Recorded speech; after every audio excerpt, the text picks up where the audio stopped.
ახალციხე, სამცხე-ჯავახეთი, ორფოლოს სამხედრო პოლიგონი. 2021 წლის აგვისტო პოლიგონზე ქართველი ნატოს წევრი და პარტნიორი 15 ქვეყნის 2500 ჯარისკაცია, რომლებმაც მრავალეროვნული სწავლება მტკიცესული 2021 გაიარეს. ამავე დღეს პირველად გამოიყენეს ქართული წარმოების ჯავშან ტექნიკა დიდგორი მეომარი და მედევაკი. მრავალეროვანი სამხედრო სწავლება საქართველოში 2013 წლიდან იმართებოდა, რომლის მიზანი რეგიონში უსაფრთხოების გაძლიერება, ურთიერთთავსებადობის ამაღლება და სამხედრო შესაძლებლობების განვითარებაა.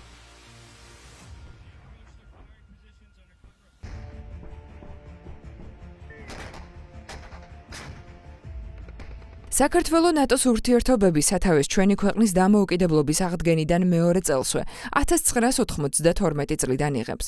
მაშინ, როდესაც ქვეყანაში საომარი მოქმედებები მიმდინარეობდა და უმძიმესი სოციალურ-ეკონომიკური მდგომარეობა იყო. საქართველოს შეუერთდა ნატოს ჩრდილოატლანტიკური თანამშრომლობის საბჭოს, რომელიც 1997 წელს ევროატლანტიკური პარტნიორობის საბჭოთი შეიცვალა.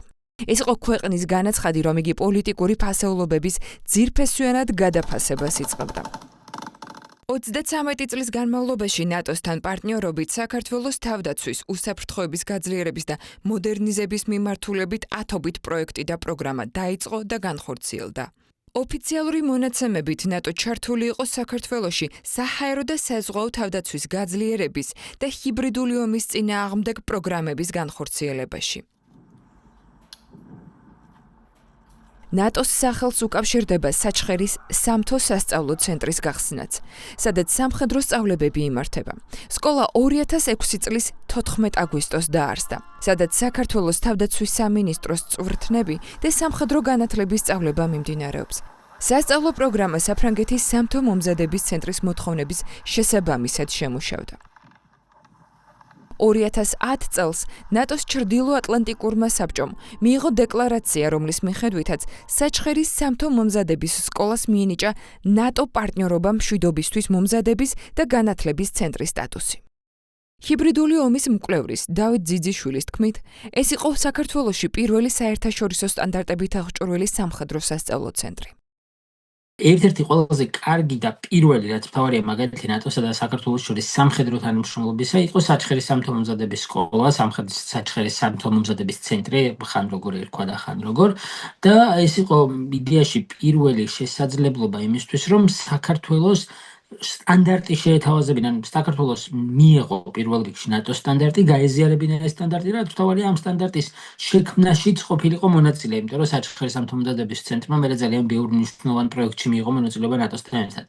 ამ სკოლის შექმნით და ამ სკოლის ატესტაციით და აკრედიტაციით პირდაპირ რომ თქვა, ფაქტიურად საქართველოს იყო რეგიონში პირველი ქვეყანა, რომელმაც მოახერხა და ნატოს წევრი სახელმწიფოების სამხედრო მოსამსახურეების გადამზადება დაიწყო საქართველოში. ანუ წარმოიდგინეთ, რომ ნატოს არაწევრი სახელმწიფო, საქართველოს ამ შემთხვევაში ამზადებს ნატოს წევრი სახელმწიფოების სამხედრო მოსამსახურეებს. ეს იყო ჩვენი ქვეყნისთვის უდიდესი მხარდაჭერა. ორფოლოს პოლიგონზე წვრთნებამდე და საჩხერის სამთო სკოლამდე იყო პროგრამა პარტნიორობა მშვიდობისთვის. საქართველოს საგარეო საქმეთა სამინისტროს მიერ გამოქვეყნებული ინფორმაციის მიხედვით, 1994 წელს საქართველოს ზემოხსენებული პროგრამის მონაწილე გახდა. სპეციალისტების შეფასებით, ეს ქვეყნის თავდაცვისთვის უმნიშვნელოვანესი მოვლენა იყო, ვინაიდან ამ დროს საქართველოს საგარეო პოლიტიკაში მთავარ ამოცანას საგარეო საფრთხის რუსეთის დაბალანსება წარმოადგენდა. აღნიშნული პროგრამის ფარგლებში ალიანსის წევრ და პარტნიორ ქვეყნებში ერთობლივად იმართებოდა სამხედრო წვრთნები და სამეთაურო საშტაბო სწავლებები.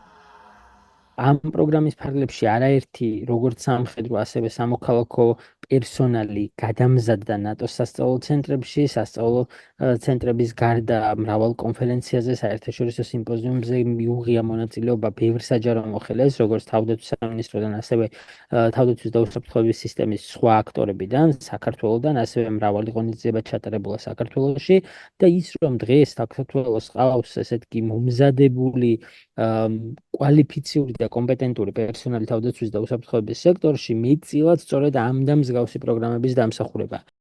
ნატოს საქართველოს პარტნიორობა დროთა განმავლობაში ღრმავდებოდა.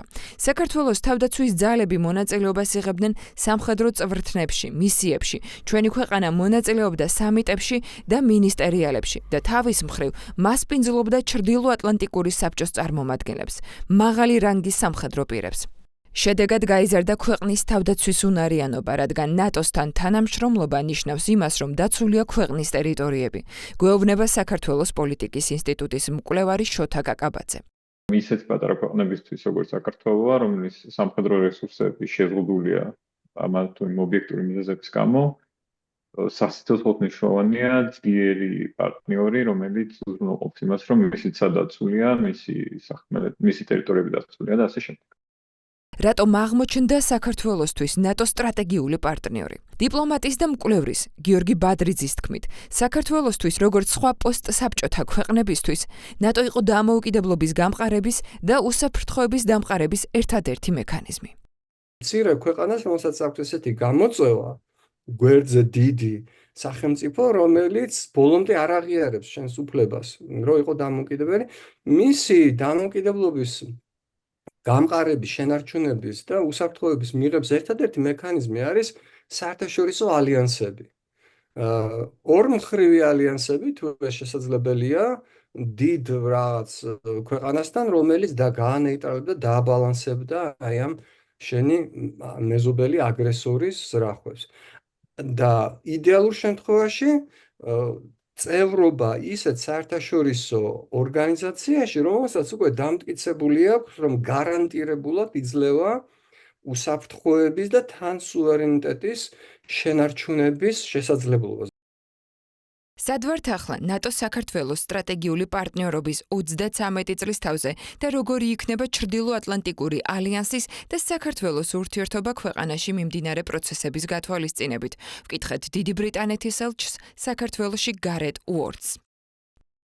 ჩვენ გქონდა მკაფიო მსჯელობა საქართველოს ხელისუფლებასთან, რომ დემოკრატია, კანონის უზენაესობა და ადამიანის უფლებები მნიშვნელოვანია ნატოსთვისაც. ის პრობლემები, რომლებზეც ადრე ვისაუბრე, საქართველოსთან ორმხრივი ურთიერთობების სირთულეები მნიშვნელოვანია არა მხოლოდ ევროკავშირისთვის, არამედ ნატოსთვისაც. ასევე უნდა ვთქვათ, რომ ნატოს აქვს საქართველოსთან აქტივობის სპეციალური პროგრამა. საქართველოს-ნატოს სპეციალური პროგრამა SNGP. ეს პროგრამა მოქმედებს საქართველოში შესაძლებლობების გასაძლიერებლად და ჩვენ გვინდა რომ ის გაგრძელდეს, მაგრამ გვინდა იყოს მაქსიმალურად ეფექტური და ცხადია, ისეთ გარემოში, ისეთ უსაფრთხოების გარემოში, როგორც ევროპაშია. ეს ნიშნავს, რომ ყველამ მეტი უნდა დახარჯოს საკუთარ თავდაცვაზე. ეს მოიცავს დიდ ბრიტანეთს, მოიცავს გერმანიას, მოიცავს საქართველოსაც. ასე რომ ეს არის ის, რაც ჩვენ მომავალში უნდა დავინახოთ, რომ საქართველოს ხელისუფლება აიღებს რეფორმების განხორციელების ვალდებულებას, ნატოს მიმართულებით და კვლავ აიღებს ვალდებულებას იყოს იმ ქვეყნების ჯგუფის ნაწილი, რომლებმაც იციან, რომ ჩვენ გვჭირდება ევროპის უსაფრთხოების დაცვა.